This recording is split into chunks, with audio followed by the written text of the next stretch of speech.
संभव में पढ़ने वाले सभी विद्यार्थियों को पुनः एक बार मेरे यूट्यूब चैनल में वेलकम है। आज हम लोग अध्याय 5 से ही, जो पिछले सीरीज में भी हमने देखा था, अध्याय 5 में संसदीय लोकतंत्र की जो संस्थाएं हैं, इन संस्थाओं के संबंधित हम कुछ बातों को यहाँ पे जो अगले सीरीज के लिए हमने छोड़े थे, उस अगले सीरीज में यहाँ वर्णन कर रहे हैं, जिसमें आप देखेंगे इस सीरीज के माध्यम से कि संसद के बारे में आज हम जिक्र करेंगे। संसद क्या होता है, संसद की क्या जरूरत है। इसके बाद हम देखेंगे संसद की आवश्यकता क्यों है, क्या संसद के बिना देश का काम नहीं चल सकता है, यदि नहीं चल सकता है तो क्यों नहीं चल सकता है, चल सकता है तो कैसे चल सकता है। इन बातों पे हम आपसे चर्चा करेंगे। पुनः हम देखेंगे कि भारतीय संसद के जो 2 सदन हैं, ये दोनों सदन कितना महत्वपूर्ण है, इन बातों पे हम आपसे बातें करेंगे। तो यहाँ सबसे पहले अगर हम देखते हैं कि संसद के बारे में, तो संसद के बारे में आप जान रहे हैं, ऐसे भारत में एक संसद भारत जो है संसदीय प्रणाली का यहाँ शासन कार्यरत है। और संसदीय प्रणाली में जैसे लोकतांत्रिक व्यवस्था में जो नीतिगत निर्णय लेने की बात आती है, किसी भी तरह का जहां राजनीतिक व्यवस्था होता है वहां नीतिगत निर्णय लेने की जो स्थिति होता है, नीतिगत निर्णय लेने का जो अंतिम शक्ति होता है, वो अंतिम शक्ति यानी अंतिम जो शक्ति कहिए या अंतिम सत्ता कहिए, यह संसद के पास ही निहित होता है। संसद ही इस अंतिम शक्ति को अपने पास में निहित रखा हुआ है। संसदीय व्यवस्था में जो मंत्रिमंडल होते हैं, मंत्रिमंडल कोई भी निर्णय संसद की उपेक्षा करके ले ही नहीं सकते हैं, क्योंकि संसद की उपेक्षा करके किसी भी तरह का मंत्रिमंडलीय निर्णय लिया ही नहीं जा सकता है। क्योंकि मंत्री परिषद जो भी है, वैसे मंत्री परिषद के सदस्य व्यक्तिगत रूप से या सामूहिक रूप से, अगर हम बातें समझें तो व्यक्तिगत रूप से समझें या सामूहिक रूप से समझें, इसे संसद के रूप में हम कह सकते हैं या लोकसभा के रूप में कह सकते हैं, इसके प्रति वे उत्तरदायी होते हैं। पुनः इसलिए यहाँ संसद की स्थिति को समझें, फिर हम देखेंगे कि संसद क्यों आवश्यक है। इन बातों पे अगर हम विचार करते हैं कि संसद क्यों आवश्यक है, क्या संसद का होना हमारे देश में उचित है, या संसद नहीं होगा तो क्या हमारा देश सही ढंग से संचालित नहीं हो पाएगा। इन तमाम बातों का अगर हम समझने का प्रयास करेंगे तो हम समझेंगे कि लोकतंत्र जो है, लोकतंत्र में जनता द्वारा निर्वाचित जो भी प्रतिनिधि चुन के आते हैं और जनता जिन्हें चुन के यहाँ संसद के सदन में भेजने का काम करती है, तो जनता की तरफ से जो सर्वोच्च राजनीतिक दल का उपयोग करते हैं, भारत में इस प्रकार जनता के द्वारा प्रत्यक्ष रूप से निर्वाचित सदस्यों वाले जो भी सदन होते हैं, वो सदन को हम लोकसभा कहेंगे। राज्यों में इस प्रकार के निर्वाचित सदस्य जो भी होंगे, तो वैसे निर्वाचित सदस्यों से निर्मित संस्था को ही यहाँ विधानसभा के रूप में जाना जाता है। और राज्य के रूप में देखेंगे तो राज्य में विधानसभा आपका हो जाता है, और विधानसभा के जो निर्वाचित सदस्य होते हैं, बहुमत दल जो जिनका होता है, यानी बहुमत दल के नेता को यहाँ मुख्यमंत्री के रूप में भी मनोनीत किया जाता है। इसी तरह से आप देखेंगे इस क्रम में ही यह बात उल्लेखनीय बन जाता है कि कभी कभी लोकसभा को भी लोक संसद के नाम से हम कह सकते हैं, लोकसभा को लोक संसद के नाम से कह सकते हैं। लोक संसद, लोकसभा, लोक संसद, इन बातों को हम याद रखेंगे कि इसे लोक संसद के नाम से भी कह सकते हैं, लेकिन ऐसा कहना उचित नहीं है। अगर ऐसा हम कहें तो ये कहना उचित नहीं है। उचित क्यों नहीं है कि संसद के 2 सदन होते हैं। जैसे अभी यहाँ नीचे दिया गया भारतीय संसद के 2 सदन हैं, तो इस पे हम बातें करेंगे अभी बाद में। लेकिन ऐसे आप जानिए कि संसद के 2 सदन होते हैं। एक सदन को आप लोकसभा कहते हैं और दूसरे सदन को आप क्या कहते हैं कि राज्यसभा कहते हैं। एक सदन को हम लोकसभा कहेंगे और दूसरे सदन को क्या कहेंगे, राज्यसभा कहेंगे। दूसरे सदन को हम क्या कहेंगे, राज्यसभा। तो एक लोकसभा होता है, दूसरा राज्यसभा के सदन के रूप में जाना जाता है। तो लोकसभा जो सदन होता है, इस लोकसभा सदन की जो यह दोनों सदन होते हैं, तो लोकसभा सदन होता है, यह दोनों सदनों में एक निचली इकाई के रूप में जाना जाता है। लोकसभा सदन यानी निम्न सदन जिसे हम कह सकते हैं, निचली इकाई के रूप में, यानी कि इसमें एक ऊपरी इकाई हो जाता है, यानी उच्च सदन कहेंगे। एक निचली इकाई तो राज्यसभा जो होता है यह उच्च सदन होता है, और लोकसभा जो होता है यह निम्न सदन के रूप में जाना जाता है। पुनः आप इसमें देखेंगे कि लोकसभा सदन जो निचली इकाई होता है, यानी ऐसे सदन जो होते हैं जिसमें जनता द्वारा प्रत्यक्ष रूप से मनोनीत जो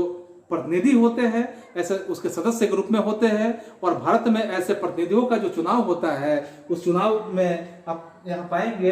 कि जो भी प्रतिनिधि होते हैं, उन प्रतिनिधियों में इनकी संख्या निश्चित होती है कि 543 प्रतिनिधि यहाँ चुनकर आते हैं। लोकसभा सदन में 5 से 43 प्रतिनिधि चुन कर आते हैं और 2 प्रतिनिधि यहाँ पे मनोनीत किए जाते हैं, यानी कि यह चुनाव के द्वारा आते हैं और ये मनोनीत होते हैं। इस तरह से आपके कुल संख्या जो होते हैं यह 545 आपके लोकसभा सदन में सदस्यों की संख्या हो जाती है। यह सामान्य 5 वर्षों तक के कार्यकाल के लिए चुने जाते हैं और खासकर इसमें सबसे खास बात यह बनता है कि इसके बाद इसका जो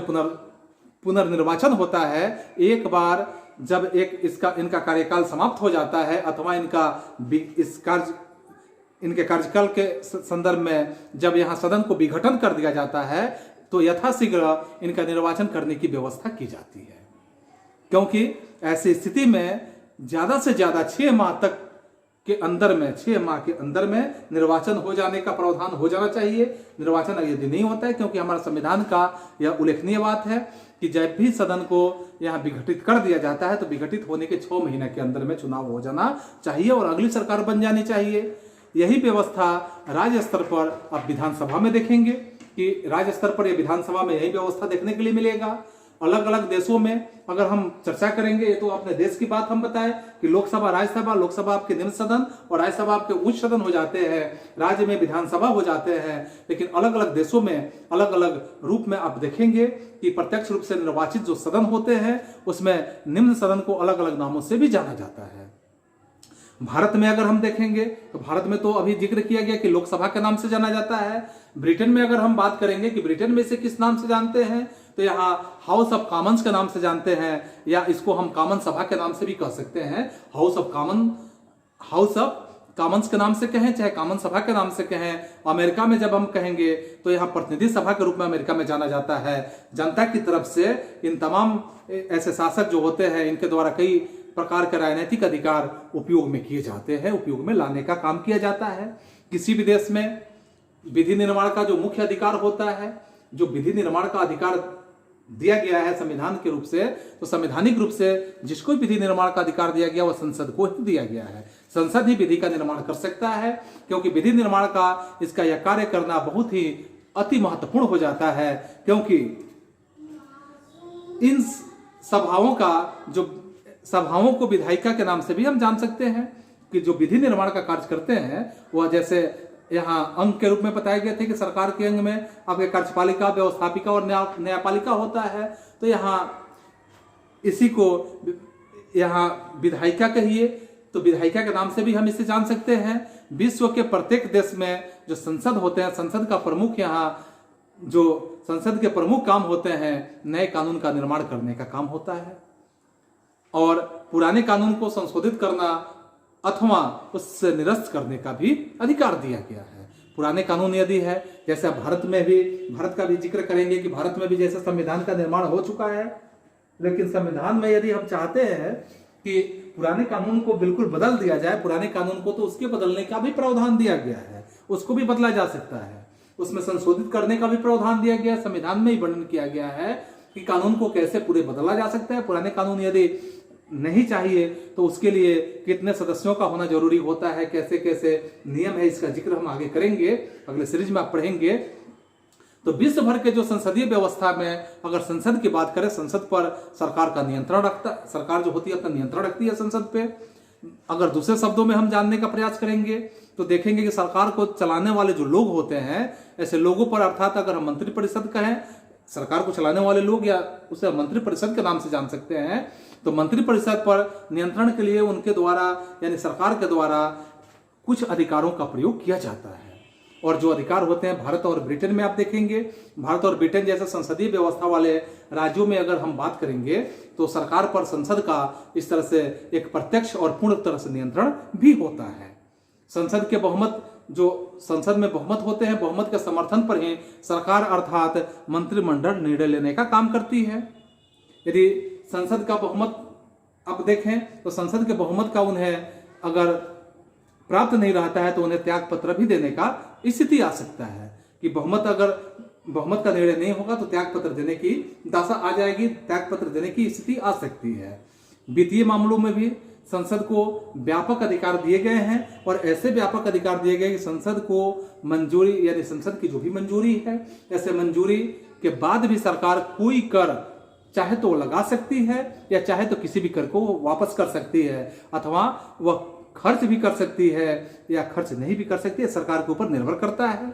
क्योंकि इस प्रकार जो सार्वजनिक व्यवस्था होता है, सार्वजनिक निधि पर संसद का एक तरह से कहा जाए तो पूरे तरह से पूर्ण नियंत्रण के रूप में देखा जा सकता है कि सरकार का पूर्ण नियंत्रण इस पे देखा जा सकता है, पूर्ण नियंत्रण रहता है।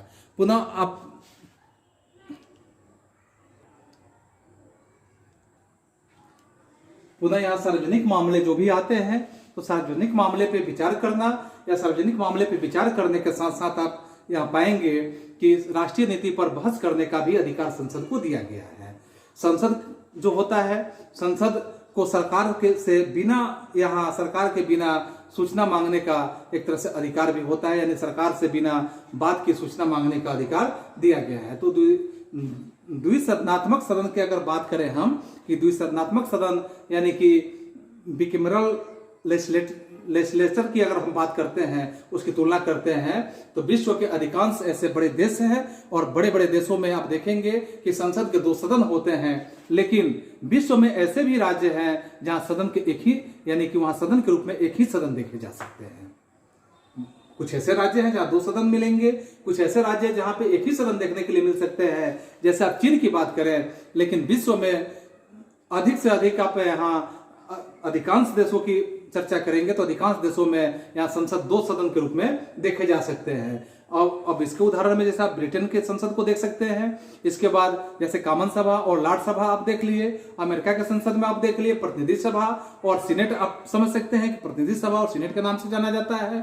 पुनः आप यहाँ प्रथम सदन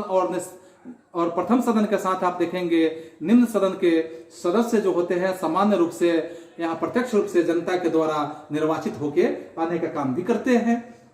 और जनता की तरफ से वास्तविक शक्तियां जो होती है वैसे वास्तविक शक्तियों का उपयोग करना भी यहाँ इसी सदन के द्वारा प्रयोग किया जाता है कि जो जनता की वास्तविक शक्तियां होती है या निम्न सदन ही इसका प्रयोग करने का काम करता है। उच्च सदन यानी दूसरे शब्दों में अगर हम देखेंगे कि उच्च सदन जो होता है, उच्च सदन के सदस्य आमतौर पर अप्रत्यक्ष रूप से निर्वाचित और मनोनीत भी होते हैं, क्योंकि यहाँ उसके द्वारा कुछ खास काम करने का काम किया जाता है। और इसका प्रमुख कार्य जो होता है विभिन्न राज्यों के संदर्भ में, विभिन्न राज्यों, क्षेत्रीय और संघीय इकाइयों के हितों को यानी इसकी निगरानी करने के काम करने होते हैं। और अमेरिका में उच्च सदन अर्थात सीनेट का जो प्रत्यक्ष निर्वाचन की स्थिति को देखेंगे कि वहां जो प्रत्यक्ष निर्वाचन होता है, जहां तक भारत का अगर हम प्रश्न करते हैं कि भारत का प्रश्न है यहाँ सदन के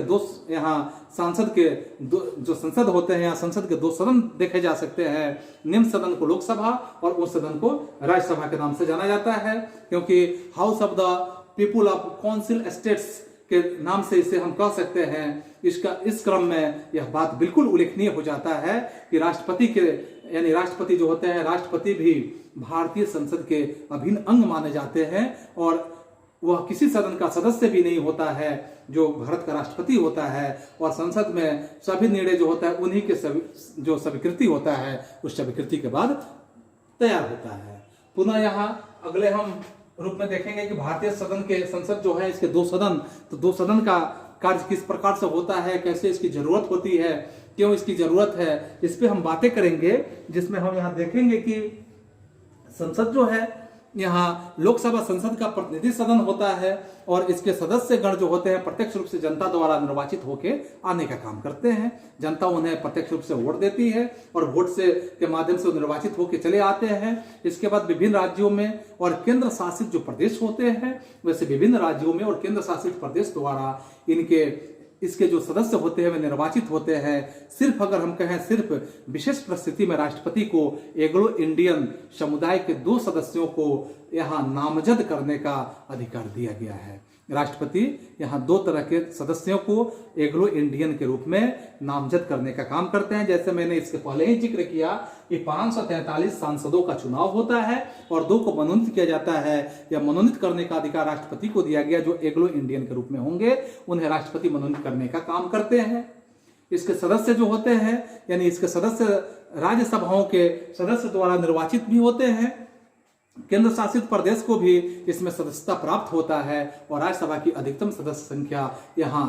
अगर कहा जाए तो 250 निर्धारित की गई है। भारत के राज्यसभा में जो उच्च सदन है, यहाँ अधिकतम कितने होने चाहिए, तो 250 होने चाहिए। और आप ऐसे देखते हैं कि 250 होने चाहिए, लेकिन इसके 238 सदस्य जो होते हैं निर्वाचित होते हैं, और 12 सदस्य को राष्ट्रपति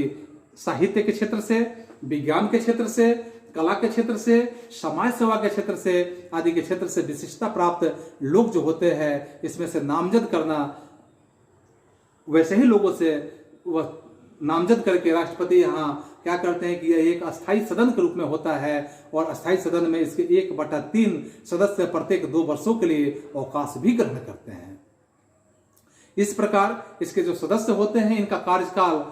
6 वर्ष का होता है। यह भी समय याद रखेंगे कि राज्यसभा के जो सदस्य होते हैं, तो राज्यसभा के सदस्यों का जो कार्यकाल होता है, यानी इनका कार्यकाल होता है, यह कार्यकाल 6 वर्षों का होता है। बाकी भारत में कोई भी चुनाव जो होता है वो 5 वर्षों के लिए होता है। यह राज्यसभा का जो कार्यकाल होता है ये 6 वर्षों के लिए होता है, और प्रत्येक यहाँ 2 वर्षों पर 1/3 बहुमत के आधार पर क्या होता है कि 1/3 बहुमत के आधार पर प्रत्येक सदस्य को 2 वर्षों के बाद अवकाश यहाँ देने का काम किया जाता है। इसके बाद आप यहाँ पाएंगे कि इस प्रकार जो होता है, इसके सदस्य का कार्यकाल 6 वर्ष का होता है, जो मैंने अभी जिक्र किया। यह कभी विघटित नहीं होता है, क्योंकि कभी भी विघटित होने का स्थिति में नहीं आ सकता है। जैसे आप देखेंगे कि 250 यानी कि यह विघटन होने का मतलब कि इसका जो 1/3 हिस्सा होता है, वह 1/3 हिस्सा प्रत्येक 2 वर्षों पर निर्वाचित होता है, पुनः वो 6 वर्ष के लिए होता है, फिर उसका 1/3 हिस्सा जो होता है यह निर्वाचित होता है। तो यह अधिकतम होना चाहिए, लेकिन ऐसे अधिकतम 250 होना चाहिए, लेकिन अभी आपके 245 सदस्यों की संख्या है। अब देख रहे हैं यहाँ तो यहाँ पे आप पाएंगे, आपको यह जानकारी होगा कि ऐसा प्रतीत होता है कि राज्यसभा अधिक प्रभावशाली सदन के रूप में जाना जाता है, इसीलिए इसको उच्च सदन कहा गया है। लेकिन वास्तविक यह देखने के लिए यह कहा जा सकता है, लेकिन वास्तविकता यह नहीं है। यह तो सिर्फ बातचीत की भाषा में ही कहा जा सकता है, यह उच्च सदन है। और उच्च सदन, क्योंकि वास्तविकता इसके ठीक विपरीत देखने के लिए आपको मिलेगा, ठीक इसके उल्टा मिलेगा। उल्टा इसलिए मिलेगा क्योंकि भारत में जो संविधान है, इस संविधान में उच्च सदन अथवा निम्न सदन जैसी भाषा का कहीं भी उपयोग नहीं किया गया है कि उच्च सदन का कितना, निम्न सदन का कितना, ऐसे शब्दों का प्रयोग कहीं नहीं किया गया है। तो लोकसभा और राज्यसभा के अधिकार और संबंध की स्थिति को देखेंगे तो हम समझ सकते हैं कि किसके कितने पावर दिए गए हैं, किसकी कितनी शक्तियां दी गई है। तो संविधान सभा द्वारा सामान्य विधायी जो शक्तियां होता है, दोनों सदनों को समान रूप से यहाँ प्रदान की गई है। किसी कानून के निर्माण के लिए दोनों सदन की स्वीकृति आवश्यक होती है। उसके बाद भी कोई विधेयक अगर देखें तो राष्ट्रपति के पास अनुमोदन के लिए भेजा जाता है, और इसके बाद लेकिन दोनों सदन में यदि किसी भी विधेयक पर मतभेद उत्पन्न हो जाता है, तो मतभेद उत्पन्न होने की स्थिति में यह निर्णय जो होता है दोनों सदन के संयुक्त अधिवेशन में ही लिया जाता है। इसमें दोनों सदन जो होते हैं, इसके सदस्य साथ में बैठते हैं, और साथ में बैठने के साथ लोकसभा का सदस्य संख्या जो होते हैं राज्यसभा की कुल सदस्य संख्या से दोगुनी से 1 अधिक होना जरूरी होता है। यह निश्चित है कि 2 गुना से 1 अधिक होना चाहिए। अतः सामान्य तौर पर लोकसभा का विचार ही यह बन के रह जाता है, क्योंकि संयुक्त बैठक की अध्यक्षता जो होता है वो लोकसभा का स्पीकर यहाँ करते हैं। फिर यहाँ अगर हम देखते हैं कि इसके वित्तीय अधिकार के क्षेत्र में, तो वित्तीय अधिकार जो है, इसके वित्तीय अधिकार में अगर हम बातें करेंगे तो जनता द्वारा जो प्रत्यक्ष रूप से निर्वाचित होने के कारण वित्तीय मामलों में लोकसभा का अधिकार सबसे ज्यादा होता है। लोकसभा सरकारी बजट के रूप में अथवा धन संबंधी किसी भी मांग को यदि स्वीकार कर लेती है, तो उसे राज्यसभा अधिक से अधिक 14 दिनों तक का समय में रोक सकती है। ज्यादा से ज्यादा वो 14 दिनों तक के लिए रोक सकती है। इस अवधि में राज्यसभा कोई सुझाव अथवा संशोधन भी कर सकती है, लेकिन उस संशोधन अथवा सुझाव को स्वीकार अथवा अस्वीकार करना यह लोकसभा की इच्छा पर निर्भर करता है। लोकसभा चाहेगी तो उस बात को स्वीकार कर सकती है, यदि लोकसभा नहीं चाहेगा तो उस बात को स्वीकार भी कर सकता है। पुनः आप इसके अगले बिंदुओं में देखेंगे कि मंत्रिपरिषद जो होते हैं, मंत्रिपरिषद पर नियंत्रण का अधिकार भी आप समझ सकते हैं कि मंत्रिपरिषद के जो मंत्री होते हैं या सभी सदस्य होते हैं, व्यक्तिगत और सामूहिक तौर से लोकसभा के प्रति वे सभी जिम्मेवार होते हैं, सभी उसके प्रति उत्तरदायी होते हैं। क्योंकि लोकसभा में मंत्रिपरिषद में आए हुए जो भी सदस्य होते हैं, वे सदस्य लोग लोकसभा के प्रति यहाँ उत्तरदायी समझे जाते हैं और लोकसभा के प्रति भी उत्तरदायी होते हैं। यही व्यक्ति अगर यहाँ कहा जाए कि यही व्यक्ति जो होता है प्रधानमंत्री भी बन सकता है, जिसे उसी व्यक्ति को प्रधानमंत्री बनाया जा सकता है जिसे लोकसभा के में बहुमत प्राप्त होता है, और लोकसभा में बहुमत प्राप्त नहीं होगा तो प्रधानमंत्री के पद पे नहीं जा सकता है, क्योंकि लोकसभा बहुमत से मंत्रिपरिषद के विरुद्ध अविश्वास यहाँ पारित करने का प्रस्ताव भी कर सकता है। और ऐसी स्थिति में प्रधानमंत्री जो होते हैं, प्रधानमंत्री सहित मंत्रिपरिषद के कई सदस्य को अपना पद छोड़ना भी होता है, और खासकर प्रधानमंत्री यहाँ राज्यसभा को मंत्रिपरिषद के विरुद्ध इस प्रकार का अधिकार नहीं दिया गया है। इसके अलावा आप देखेंगे अन्य अधिकार के संदर्भ में कि अन्य अधिकार भी किस प्रकार के दिए गए हैं। तो अन्य अधिकार में लोकसभा के अधिकार को अगर समझेंगे कि लोकसभा और राज्यसभा जो है इसके निर्वाचित सदस्य तथा विधानसभा के सदस्य जो होते हैं राष्ट्रपति के निर्वाचन मंडल में भाग लेते हैं, क्योंकि यह दोनों संयुक्त रूप से भाग लेने का काम करते हैं और वे राष्ट्रपति के निर्वाचन में भी भाग लेते हैं। इसके साथ साथ यहाँ राष्ट्रपति का जो निर्वाचन होता है, इस निर्वाचन में आप देखेंगे या इस निर्वाचन में आप पाएंगे कि राष्ट्रपति का निर्वाचन का अवधि जो होता है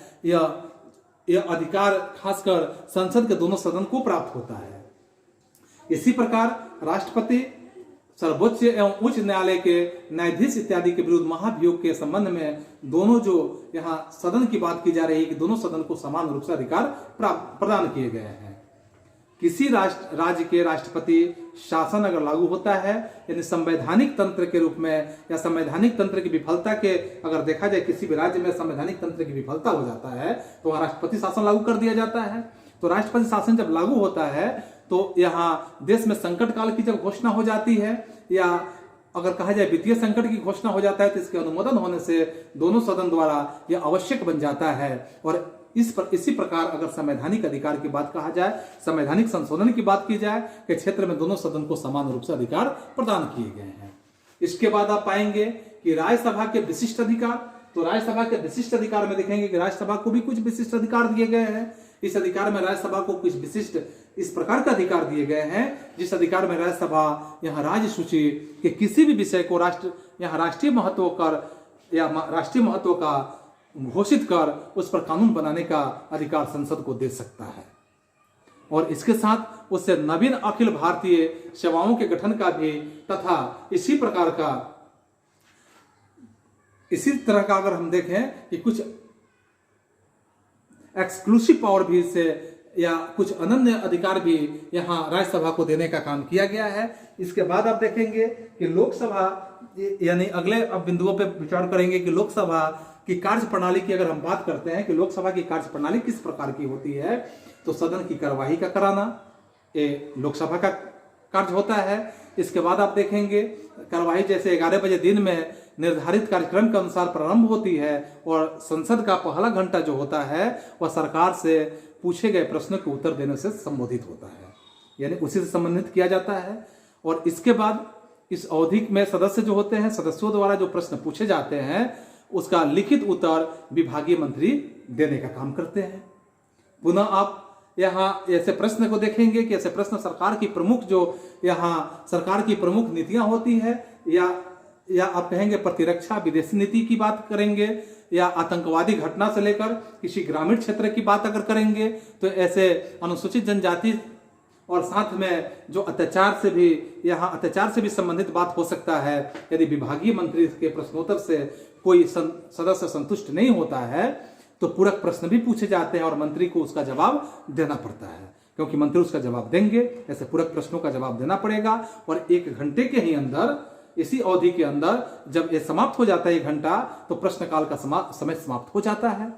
पुनः यहाँ सरकार द्वारा निर्धारित जो कार्यसूची होता है, इस कार्यसूची के अनुसार विभिन्न दस्तावेज सदन के पटल पर रख दिया जाता है। लगभग 15 मिनट के बाद यह व्यवस्था बनता है। सदन के नियमों की जिक्र आप बेहतर ढंग से समझें कि 15 मिनटों के बाद शून्यकाल का समय आ जाता है और इस शून्यकाल के समय में इस समय कोई भी अगर सदस्य अध्यक्ष की अनुमति से या देश या विदेश से में घटी किसी भी विशेष घटना की तरफ सरकार का ध्यान आकृष्ट कराने का काम कर सकता है। सरकार की तरफ से उस पर वक्तव्य अथवा स्पष्टीकरण दिया जाना जरूरी हो जाता है। यदि किसी विषय पर आवश्यक सूचना प्राप्त करना एक तरह से आवश्यक बन जाता है तो सरकार उससे समय मांग लेती है, ये सूचना हम कब दे देंगे, और ऐसे समय लेकर सरकार ऐसे सूचना को देने का काम भी करती है। इसके बाद आप देखेंगे कि भोजनावकाश होता है, और भोजनावकाश के समय में आपको यह ज्ञात होगा कि जब भोजन का अवकाश दिया जाता है, लगभग 2 बजे सदन की यहाँ दूसरे बैठक की शुरुआत की जाती है। 2 बजे सदन बैठता है, और जब शुरू होने पर पूर्व निर्धारित कार्यक्रम होते हैं, उसी के अनुसार किसी विधेयक पर विचार विमर्श करने का अधिकार होता है। आवश्यकता होने पर, जब आवश्यकता महसूस होगा तो मत विभाजन यहाँ कराया जाता है। मत विभाजन के बाद अध्यक्ष निर्णय की घोषणा भी करते हैं कि अध्यक्ष देखते हैं मत किस पक्ष में और विपक्ष में वहां बातें करते हैं, तो किसमें कितना पड़ा, तो वहां अध्यक्ष जो होते हैं इसकी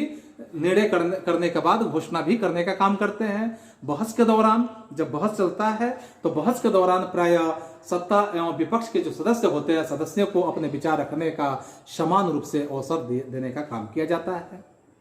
इसके बाद विभागीय जो मंत्री होते हैं, वो विभागीय मंत्री बहस का यहाँ जवाब देने का भी काम करते हैं, क्योंकि जवाब तो विभागीय मंत्री को ही देना है। आमतौर पर अगर देखा जाए तो यहाँ 5 बजे सदन की कार्यवाही दूसरे दिन के लिए स्थगित कर दी जाती है, क्योंकि 5 बजे के बाद सदन को स्थगित किया जाता है, तो जो भी कार्रवाई होता है वो अगले दिन के लिए स्थगित कर दी जाती है। और इसी बीच में यदि आवश्यक हुआ तो प्रधानमंत्री कोई भी नीतिगत घोषणा भी सरकार की तरफ से करने का काम कर सकते हैं, और अथवा किसी मंत्री के वक्तव्य से उत्पन्न विवाद का पर वो स्पष्टीकरण भी अपना दे सकते हैं। अब इसके बाद हम देखेंगे कि संसद की जो विधायी प्रक्रिया होती है, तो संसद की विधायी प्रक्रिया में अगर हम बात करते हैं, संसद की विधायी प्रक्रिया, तो विधायी प्रक्रिया में हम कई बातों का यहाँ पे जिक्र कर सकते हैं कि इस विधायी प्रक्रिया में जैसे हम देखेंगे संसद का सर्वाधिक अगर प्रमुख कार्य कानून का निर्माण करना होता है, और जब कानून का निर्माण करना होता है तो कानून बनाने के समय में या कानून बनाने का जो यहाँ प्रारूप तैयार किया जाता है उसे विधेयक के नाम से जाना जाता है। जो भी कानून बनाने का यहाँ प्रारूप एक तैयार होता है, उस प्रारूप को ही हम क्या कहते हैं, विधेयक कहते हैं। और विधेयक भी अब पाएंगे कि विधेयक भी जो होता है वह भी 2 तरह के होते हैं, अर्थात विधेयक 2 प्रकार के होते हैं। और साधारण विधेयक एक होता है, और जिसे हम ऑर्डिनरी बिल के नाम से जानते हैं, और दूसरा होता है धन विधेयक जिसे फाइनेंस बिल के नाम से जानते हैं। तो विधेयक 2 तरह के होते हैं, एक ऑर्डिनरी बिल, और दूसरा क्या होता है, फाइनेंस बिल, यानी एक साधारण विधेयक, और दूसरा होता है वित्त विधेयक। कोई भी विधेयक कानून बनाने के पूर्व विभिन्न बातों या विभिन्न चरणों से गुजर के चलना पड़ता है, क्योंकि जो भी विधेयक तैयार किए जाते हैं यह जरूरी नहीं कि उस विधेयक को बस लागू ही कर दिया जाए, उसे कई चरणों से गुजरना पड़ता है, जिस चरण में हम कह सकते हैं अलग अलग बिंदुवार इसकी हम चर्चा कर सकते हैं। तो 1 नंबर पॉइंट में हम बता सकते हैं कि साधारण विधेयक यदि होता है कि संसद के किसी भी सदन में अगर उपस्थित किए जाते हैं तो विधेयक सामान्य संबंधित यानी समानतः यहाँ जो संबंधित विभाग होते हैं, विभाग के मंत्री के द्वारा उपस्थित किया जाता है। जो उस विभाग के मंत्री होते हैं उसे उपस्थित करने का काम करेंगे, और जब उपस्थित कर वह विधेयक जो होता है उसके शीर्षक के साथ ही साथ उसमें संबंधित जो प्रमुख प्रावधान होते हैं उस प्रावधानों की भी चर्चा की जाती है। इसके बाद आप देखेंगे इसमें कि इसके दूसरे बिंदुओं पर अगर हम गौर करेंगे तो दूसरे बिंदु में आप यहाँ पाएंगे कि जो विधेयक होता है, जब भी विधेयक को यहाँ द्वितीय वाचन का स्तर पर आ जाता है तो उस समय पहले इस बात से या इस बात का निर्धारण भी किया जाता है या इस बात का निर्धारण हो जाता है कि उस प्रवर समिति के पास, जो भी प्रवर समिति होता है उस प्रवर समिति के पास विचार के लिए भेजा जाए अथवा उस पर अविलंब विचार किया जाए। ऐसे बातों का जिक्र होता है। यदि सदन द्वारा उसे प्रवर समिति के सम्मुख में या उसके सम्मुख भेजने का निर्णय लिया जाता है तो उस पर किसी विचार विमर्श यानी किसी भी तरह का जो विचार विमर्श होता है उस पर विचार विमर्श करती है। यदि आवश्यक हुआ तो संशोधन को सुझाव भी देने का काम करती है। प्रवर समिति जो बनती है, इसकी प्रवर समिति होती है, द्वारा वापस किए जाने पर विधेयक के जो प्रत्येक भाग होते हैं वैसे प्रत्येक भागों पर आप यहाँ पाएंगे कि जो प्रत्येक भाग होते हैं उस पर गहन विचार विमर्श भी किया जाता है। और गहन विचार विमर्श करने के बाद विधेयक पर विपक्ष संशोधन की मांग भी करता है कि वो विधेयक जैसे ही पारित किया जाता है तो विपक्ष उस पर निश्चित है कि उसमें संशोधन की मांग करेगा, चाहे विपक्ष में कोई भी पार्टी क्यों ना हो। वहाँ संशोधन की मांग करता है। सत्ताधारी जो होते हैं, सत्ताधारी पक्ष भी उसे परिवर्तित करने की बात को कर सकता है, क्योंकि जरूरी नहीं कि जो विधेयक पारित किया जाए उसमें त्रुटियां नहीं हो सकती है, या यह भी हो सकता है कि जो पक्ष में भी है उसके नजर में अगर देखता है कि नहीं इसमें इस तरह की त्रुटियां हैं तो संशोधन करने की बात वो कर सकता है। संशोधन करने उसके बाद जो होता है सदन उस विधेयक को संशोधन कर सकता है, और जब संशोधन होता है तो उसके बाद सदन उस विधेयक को संशोधित सहित या बिना संशोधन के ही पारित कर देता है। भले अगर सदन चाहे तो संशोधित करे, अगर नहीं चाहे तो संशोधित नहीं करे और पारित। जैसे आज के डेट में आप देख रहे हैं कि भारत में कई तरह के जो मामले आ रहे हैं, कई तरह के मामले आए, इसका एक नमूना आप देख सकते हैं कि जैसे ट्रिपल तलाक की बात आपने देखा। ट्रिपल तलाक को संसद में पेश किया गया और पेश करने के बाद उसमें सुधार करने की बहुत तरह की मांगे होती रही, देश भर में आवाज उठते रहा, लेकिन इस पे आवाज उठते ही रहा, सदन ने इसे पारित कर दिया। इसके बाद आपने दूसरा उदाहरण देखा कि जैसे कश्मीर जैसे मुद्दे, इसमें भी सदन में कई तरह के सवाल उठते रह गए। विपक्ष पार्टियां जो थी इस पे सवाल उठाते रह गए, लेकिन सदन में इसे पारित कर दिए गए। इसके बाद आप देखेंगे अगले इकाइयों में, अगले रूपों में देखेंगे कि जैसे जो यहाँ के नागरिकता संशोधन अधिनियम की बात है, तो उस अधिनियम के तहत भी देश भर में आवाजें गूंजती रह गई, लेकिन यदि देश में संसद को लगा कि यह सत्य है, यह सही है, यही नियम होना चाहिए, तो उसे लागू कर दिया गया। तो सरकार चाहे तो संशोधन कर सकती है, सदन चाहे तो संशोधन कर सकता है। यदि बहुमत उसे है संशोधन नहीं करने के लिए, अर्थात उसे पारित कर देने के लिए, तो उसे पारित करने का भी अधिकार सदन को है। इसके बाद तीसरा बात आप देखेंगे, तीसरी बातों में यहां जिक्र होगा कि इस स्तर पर विधेयक में किसी भी प्रकार का परिवर्तन नहीं हो सकता है। जब पारित हो जाएगा तो इसमें किसी भी प्रकार का परिवर्तन नहीं हो सकता है। भाषा में यदि कोई त्रुटि होती है तो उसे शुद्ध किया जा सकता है। उसके बाद उस पर मतदान होता है। मतदान होने के बाद मतदान में बहुमत पक्ष, यानी बहुमत पक्ष जो होते हैं, यहाँ बहुमत पक्ष होने पर उसे विधेयक पारित माना जाता है। यदि बहुमत पक्ष ज्यादा नहीं हो तो उस विधेयक को पारित नहीं माना जाता है। जब एक सदन इस प्रक्रिया से किसी विधेयक को पारित कर देती है, तो एक सदन में जब विधेयक पारित हो जाता है तो उसे दूसरे सदन के पास विचार विमर्श के लिए प्रेषित कर दिया जाता है, और इसके बाद वहां भी इस विधेयक को उसी प्रक्रिया से गुजरना पड़ता है जिस प्रक्रिया से इस सदन में वह विधेयक गुजरा हुआ है, उसी प्रक्रिया से वहां भी गुजरना होता है। यदि दोनों सदन के उसी प्रक्रिया से गुजरना पड़ता है, यदि दोनों सदन के मध्य किसी विधेयक पर मतभेद उत्पन्न हो जाता है, तो इस विधेयक पर राष्ट्रपति दोनों सदनों का एक तरह से संयुक्त अधिवेशन बुलाने का काम करता है। दोनों सदन में अगर काफी मतभेद हो जाए, मतभेद इतने हो जाए कि वह विधेयक पारित होना नहीं होना देश के लिए मुश्किल खड़ा कर देने की स्थिति आ जाए, तो राष्ट्रपति एक तरह का संयुक्त अधिवेशन बुला सकता है, संयुक्त बैठक करा सकता है, और संयुक्त बैठक के माध्यम से दोनों सदनों के द्वारा संयुक्त रूप से उस विधेयक पर विचार भी करता है, और विचार करने का कार्य होता है। क्योंकि लोकसभा के सदस्यों की संख्या 545 होता है और राज्यसभा के सदस्यों की संख्या 250 होता है। यदि सामान्य तौर पर निर्णय लोकसभा के पक्ष में हो जाता है, क्योंकि निर्णय साधारण बहुमत से ही किया जाता है, तो इस तरह स्वाभाविक है कि यहाँ लोकसभा के सदस्यों के बहुमत पे ही चला जाता है। और फिर इसके बाद हम देखेंगे कि राष्ट्रपति फिर उसे अनुमोदित कैसे करते हैं। जब ये विधेयक दोनों सदनों का जो संयुक्त अधिवेशन होता है, तो राष्ट्रपति का यहाँ अनुमोदन होता है, राष्ट्रपति द्वारा अनुमोदन। तो राष्ट्रपति से अनुमोदन कैसे करते हैं, इसके बारे में अब हम समझेंगे कि राष्ट्रपति कैसे अनुमोदित करते हैं। तो इस प्रकार दोनों सदन से पारित जो विधेयक होते हैं, राष्ट्रपति के पास अनुमोदन के लिए भेजा जाता है, और राष्ट्रपति के पास जब अनुमोदन के लिए भेजा जाएगा, तो राष्ट्रपति के अनुमोदन के बाद वह विधेयक कानून बन जाता है, एक देश का नियम बन जाता है। यदि राष्ट्रपति चाहे तो अपने सुझावों के साथ उसे फिर से संसद के पास विचार विमर्श के लिए वापस भेज सकता है। जैसे सन 2007 ईस्वी का आप देखेंगे कि 2007 ईस्वी में राष्ट्रपति एपीजे अब्दुल कलाम आजाद जो थे ने लाभ के पद से संबंधित विधेयक को संसद के पास फिर से विचार के लिए भेजा था। लेकिन संसद यदि उस विधेयक को पुनः उसी रूप में पारित करके वापस भेज देती है, तो राष्ट्रपति उसे अनुमोदित करने का बाध्य हो जाता है। राष्ट्रपति उसे अनुमोदित करता है, क्योंकि राष्ट्रपति को यही अधिकार दिए गए हैं कि संसद जब उसे दोबारा वापस करती है तो राष्ट्रपति उसे अनुमोदित करेगा ही।